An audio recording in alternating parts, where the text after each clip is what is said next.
Detangler sprays.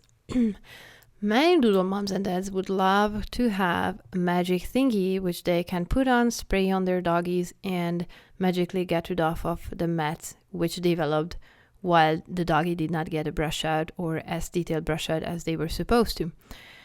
So the market for detangler sprays, the magic thingy, is out there and is real. I wanted to share a few of my thoughts about this because upfront, I want you to know that I'm biased. I use a totally different method to detangle, and I'm not a fan of sprays. And here it is why. Prevention and maintenance are much more comfortable for doodles than troubleshooting with detangler sprays. Whenever you are detangling or dematting a doggy while the coat is dry, absolutely dry, no water, no sprays, no nothing, it's going to be much more comfortable for your doodle with the right type of equipment. So we are detangling, dematting with brushes, and we trim out the stubborn ones, the thickly, tightly matted ones. That's my method at least, and doggies love it. So keeping in mind that whenever we get the coat wet, let it be a spray or water, the hair will just get tighter and it's going to be more pulling on the doggy's skin, so they're going to like it less. Many detangler sprays leave a very sticky coat. That's another thing. And there are many brands out there which are more like detangler waxes and things. And it just leaves such a huge mess, and it's even harder to open up the coat whenever the coat is that sticky. So you don't want to go that route. I don't think so, at least. The lack of knowledge about the structure of the mats and tangles combined with detangler sprays cause a lot of discomfort for doodles and care providers alike and often result in a short shave. The reason for that is there are mats which can be opened up, and there are mats which, regardless how much stuff you inject in the middle of the mat, it's not gonna open up because they are too big and the doggy will not have the patience credit to bear with you until you open it up. Or straight up, it's not possible and it has to be shaved. So we really need to get educated about the structure of the mats. What type of mats is that? Where is it located on the doggy's body? Where is it located on the doggy's hair length? Whether it's by the skin or by the middle or around the tip of the hair. So we really need to see the tangles and mats from a little bit further, a few steps further, from a wider perspective to be able to determine what can we do about them. Removing the tangles and mats on a dry coat, keep in mind brushable mats and mats that need to be trimmed out, we are more likely to get a happy and cooperative doodle at hand for the hair care. I absolutely find doggies cooperate way more when I try to detangle and demat them on a dry coat. Many groomers say totally the opposite, that they do it on a wet coat, but very, very few groomers groom in a way that the doggies are not tightened to the table. So whenever you are having a doggy on the table while they are hanging there by grooming loops and harnesses and 3 other groomers helping you keep the doggy still there, that's a different type of cooperation than when you put the doggy up on the table and you use nothing but a comfortable technique to keep them there. So keeping in mind and analyzing the situation, who is claiming and what, which groomer says, oh, I can do it without on a wet coat and the doggy will let me do it, I would be super interested in that doggy's comfort level while that is done to them.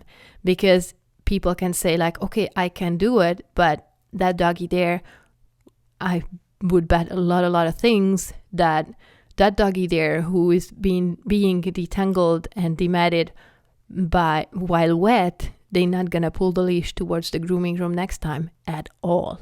And there's going to be a lot of work from the doodle moms and dad's perspective to desensitize the doggy to being brushed out and detangled and dematted.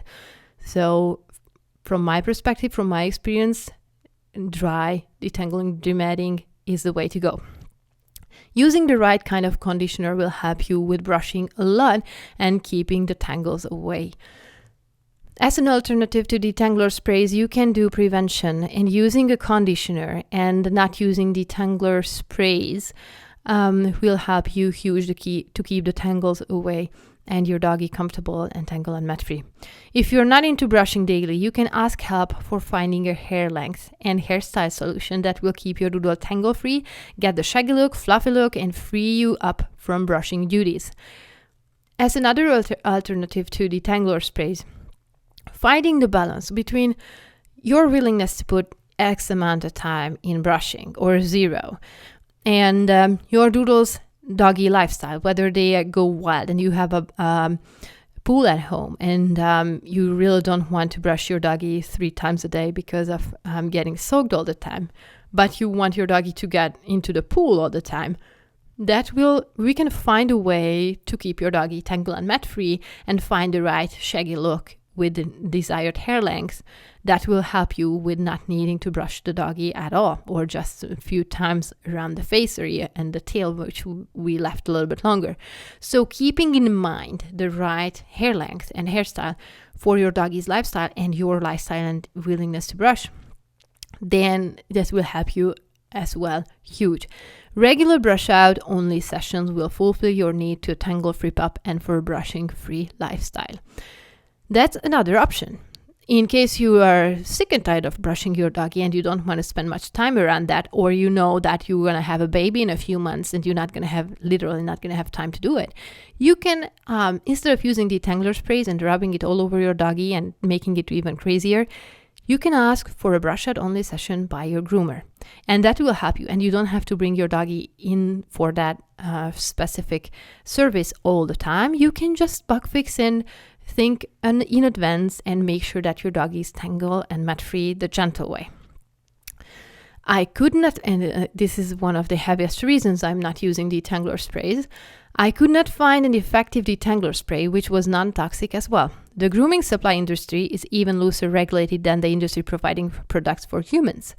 Often companies list ingredients which are not clear enough. I called many up, emailed with them, and there were several who said or wrote to me that the ingredient list is not up for discussion, which I find incredibly scary because I was not asking for how much this and that you put in the shampoo, the detangler spray or whatnot.